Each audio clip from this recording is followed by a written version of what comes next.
আজকের ভিডিওতে আমি আপনাদের সাথে শেয়ার করব কিভাবে আপনি আপনার পাখির জন্য সফট ফুড তৈরি করবেন, যা ককাটেল, বাজরিকা সব ধরনের পাখিকে খাওয়াইতে পারবেন। চলুন শুরু করি।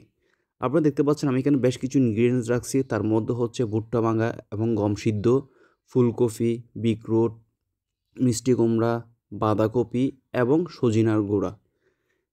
এরপর আমি সবগুলো সবজি এবং সিদ্ধ করা ইনগ্রিডিয়েন্টসগুলো একসাথে সবগুলো মিক্স করে ফেলি। তবে ভালোভাবে মিক্স করবেন যাতে সবগুলো একদম ঠিকমতো মিক্স হয়ে যায়। দেখতেই পাচ্ছেন আমি সবগুলো ইনগ্রিডিয়েন্টস খুব সুন্দর করে মিক্স করে নিয়েছি। দেখে অনেকটা মনে হচ্ছে ঝালমুড়ির মতো, কিন্তু না, আসলে এগুলো দেখতে অনেক সুন্দর এবং কালারফুল। এরপর আমি চলে যাই শুধু আমার ককাটেল পাখির খাঁচায়। আমি প্রথমে ওদেরকে অল্প পরিমাণে খেতে দিই। আপনি সবসময় আপনার পাখিকে প্রথমে অল্প পরিমাণে দিবেন, তারপর প্রয়োজন হলে আরেকটু বেশি করে দিবেন। তো দেখতে পাচ্ছেন মাশাআল্লাহ সুন্দর করে আমার ককাটেল পাখি খেয়ে নিচ্ছে। এরপর আমি চলে যাই আমার খামারে।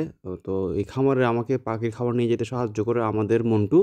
সে খুব উৎসাহের সহিত পাখির খাবারগুলো নিয়ে চলে আসে খামারের মধ্যে।